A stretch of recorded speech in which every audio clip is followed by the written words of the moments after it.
दुकान खोल करके और मिलावट का सामान बेचो, कम वजन वाला बेचो, वो भी तो कर्म ही हुआ ना। किसी का हत्या कर दो, ये भी तो कर्म ही है ना, है कि नहीं है? किसी की बेईमानी कर लो, ये भी तो कर्म ही है ना। कहीं धर्म कार्य हो रहा है, बाधा डालो, ये भी तो कर्म ही है ना। अपने से बड़ों को तेरे वाणी से ही कष्ट हो रहा है या कर्म से कष्ट हो रहा है, तो भी तो कर्म ही है ना। पूरे गांव वालों का घूम घूम करके निंदा करो, ये भी तो कर्म ही है। वाणी से हो रहा है तो क्या पूजा है? मछली खाने बैठ जाओ, वो भी तो कर्म ही कर रहे हो, क्या पूजा है? किसी का चोरी करने जा रहे हो तो भी कर्म कर रहे हो नहीं कर रहे? तो वो क्या कर्म है? वो पूजा है। किसी गरीब लाचार बेसहारा को सता रहे हो या मार रहे हो, वो भी तो कर्म ही कर रहे हो, तो क्या वो पूजा है? कर्म ही कैसे पूजा हो सकता है? हो सकता है? अरे सत्कर्म पूजा हो सकता है, उसके आगे लिखा हो सत्कर्म।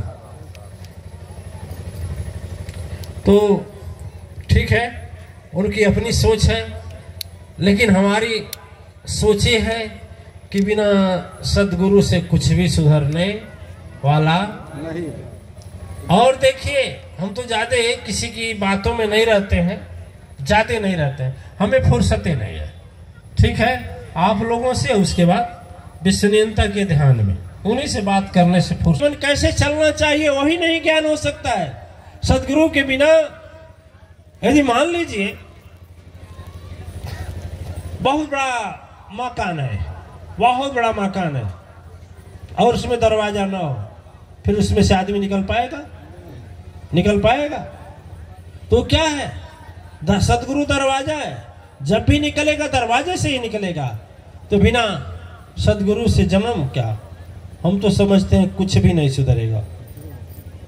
ठीक है, लग रहा है नहीं लग रहा? जीवन में ऐसी ऐसी आपत्तियां आती हैं, जीवन में ऐसे ऐसे सुख भी आते हैं, लेकिन वह सुख मालूम नहीं कब समाप्त हो जाता है। और दुख की 1 घंटे की रात पहाड़ हो जाती है कटनी। कैसा? जन्म से आपने 20 वर्ष तक, 25 वर्ष तक सोया, पूरी रात सोया, और एक रात 2 घंटा दर्द हो गया। 12 बजे से 2 बजे तक पेट में, सबसे सुबह से बोलोगे 2 घंटा दर्द हुआ, पूरी रात नींद नहीं आई। अरे बाप, 2 घंटा दर्द हुआ। दर्द का याद आ रहा है? दर्द आपको पीड़ा दिया है, दर्द को याद आ रहा है? मतंग जी याद आ रहा है? लेकिन 25 वर्ष की उम्र बीत गई, अब 25 वर्ष पूरी रात नींद देने वाला दिया। इशारा देखो, हमारा इशारा कहाँ, उसको समझो। 25 वर्ष तक नींद, भरपूर नींद दिया देने वाला, एक दिन भी नहीं याद आया कि 25 वर्ष, वाह प्रभु, हाय मेरे भगवान, हाय विश्वनीयता, हाय परम शक्ति सत्ता, मैं बहुत आराम से सोया। 25 वर्ष याद नहीं आया, लेकिन 2 घंटा 12 बजे से लेकर और 2 बजे तक, महज 2 घंटा का तकलीफ याद रहा। और 25 वर्ष का सुख को कौन कहे, सुख देने वाला भी याद नहीं रहा। यही सदगुरु चेतना देता है, तब हम जानते हैं कि उसकी जगह मैं भी हूं। अरे मुझे भी तो नहीं याद आया, हम भी तो याद नहीं किए, हमें तो कोई नहीं बताया। पुण्यात्माएं केवल धर्म नाम का चद्दर ओढ़ लेने से कोई धार्मिक नहीं होता, जटा जूट बढ़ा लेने से कोई सन्यासी नहीं होता। केवल घर बार छोड़ करके, परित्याग करके जंगल पकड़ ले, वह सन्यासी नहीं कहलाता, वह परम शक्ति सत्ता को नहीं पाता। मैं आप लोग नहीं, सभी लोग जितने इस आवाज को सुन रहे हैं, सब लोगों के हृदय से पूछना चाहता हूं कि आज तक कोई ऐसा जीवन में सुख आया जो अस्थायी रहा हो?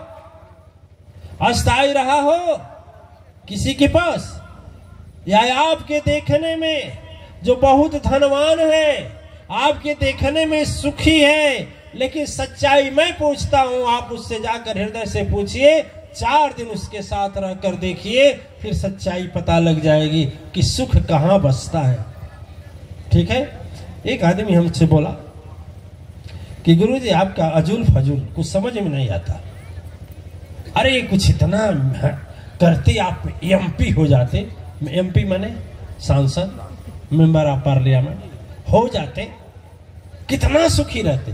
हमने कहा एक काम करो, हमें तुमको हम बहुत सांसदों के पता, एड्रेस, फोन नंबर दे दे रहे हैं, चले जाओ और उनसे पूछ लेना, बोल देना गुरुजी भेजे कि कितने सुखी हैं। अरे वो तो बैठे हुए हैं, उसमें पार्लियामेंट में बैठे हुए, अभी हमें बैठना है, और जो बैठ करके जो सुख नहीं पाए, मैं यहां बिना बैठे हुए सुख पा रहा हूं, बैठे बिना वहां पहुंचे सुख पा रहा हूं। तो क्या जरूरत है, क्या जरूरत है तेरे जैसा?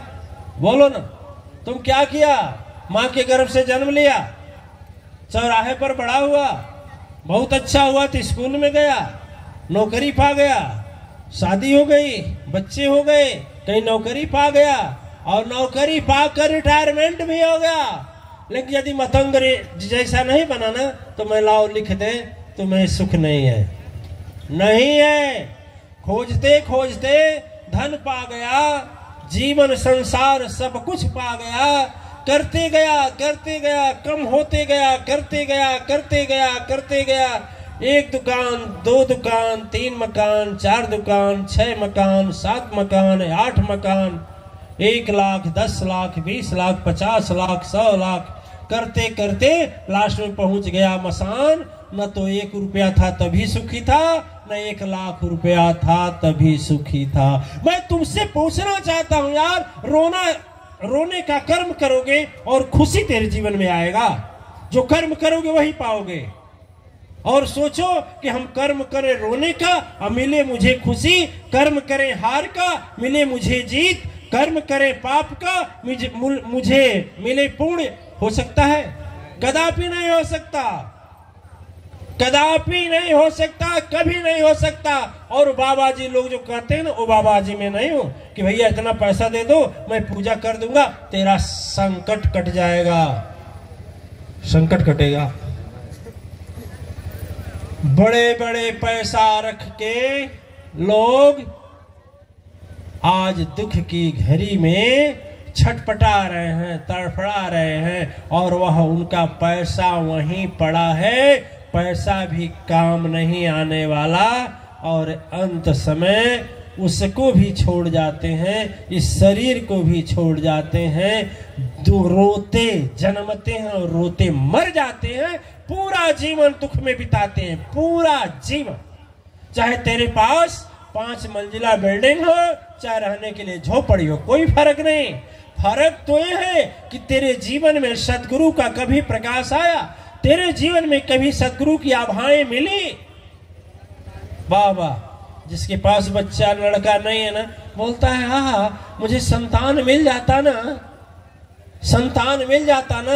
अरे इसमें कितने लोग बैठे हैं कि संतान पाकर भी रो रहे हैं। हाँ या ना? रो रहे हैं। कितने लोग रो रहे हैं ना। कोई बोलता है मेरी बेटे की शादी हो जाती ना, मेरी पतोहू आ जाती तो वाह वाह। अरे कितने पतोहू वाली बैठी हैं और बैठे हैं, पूछो ना किसी को समय से चाय मिलता होगा कि नहीं, वही जानते होंगे। जब तक बहू नहीं आई है तब तक लगता है। अरे कहाँ का सपना देखते हो, जितना सपना देख रहे हो एक भी अपना नहीं है, और जो तेरा अपना है उसको तू अपना बनाने के लिए तैयार नहीं, उसको तुम अपना बनाने की तैयार नहीं हो। अच्छा देखो, प्रभु को पाना फ्री में है, विश्वनियंता को पाना फ्री में है, सत्संग को पाना फ्री में है। कितना हो भजन तपस्या करो, उस पर टैक्स लगने वाला नहीं है। जीएसटी लगेगा? नहीं लगेगा, कोई टैक्स नहीं लगेगा। और इसके अलावा संसार में सुख देने का कोई साधन भी नहीं है, फ्री में मिलने वाला है। लेकिन यह तेरा मन, हम तो जानते हैं कि कितने लोग यदि दुख न आवे ना तो नाम भी न ले, दुख न आवे तो नाम भी न ले। और देखिए, मैं कहता हूं संग जुड़ने का बड़ा असर पड़ता है, संग जुड़ने का बड़ा असर पड़ता है। आप हमारे साथ यहाँ आए हैं, इस समय आप ऊपर चले गए हैं, भोजन कर रहे हैं, भोजन प्रसाद बन रहा है ना। आए एक बार हम न रहे, आकर देखिए, आकर देखिए ना कि एक गिलास पानी भी मांगना पड़ेगा। बोलिए, संगत का असर हुआ कि नहीं हुआ? अरे पानी वही रहता है, पानी वही रहता है, लेकिन जैसे दूध का साथ करता है, पानी की कीमत दूध की कीमत हो जाती है ना। पत्नी एक अक्षर पढ़ी हो या ना हो, ध्यान दीजिए, पत्नी एक अक्षर पढ़ी हो या न पढ़ी हो, लेकिन यदि उसका शादी डॉक्टर से हो जाए तो बिना पढ़े लिखे डॉक्टराइन कहेगी। बोले नहीं, बोलिए ना। बच्ची स्कूल का मुंह न देखी है, लेकिन उसका शादी यदि इंजीनियर से हो जाए तो कुछ नहीं कहेगी, तो भी इंजीनियराइन कहेगी। कहेगी नहीं कहेगी? किस क्यों कहेगी? वो तो पढ़ी नहीं है, लेकिन कहती है नहीं कहती। उस तरह से जब सदगुरु हमारा सीधे कांटेक्ट परम शक्ति से कर देता है, विश्वनीयता से जोड़ता है, भगवान से जोड़ देता है, उसी घड़ी से हमारे अंदर बिना कहे सारे विश्व ब्रह्मांड के जितनी भी कामना शक्तियां हैं सभी हमारे ओर आना शुरू हो जाती है। घर में दीक्षा लेने के बाद सदगुरु का फोटो रख लीजिए, परिवार के साथ बैठ करके और भजन शुरू करिए। देखिए कैसा रंग बिखरता है घर में, कैसी सुख आती है, कैसी शांति आती है, कैसे विचारे आते हैं। घर को आप पाएंगे दिव्य आत्मा है। लेकिन बड़े दुख की बात है, बड़े दुख की बात है, जो हमें फ्री में मिलता है वो मुझे भाता नहीं, उसका महत्व नहीं रहता। अच्छा, एक चीज हमें बताइए आप,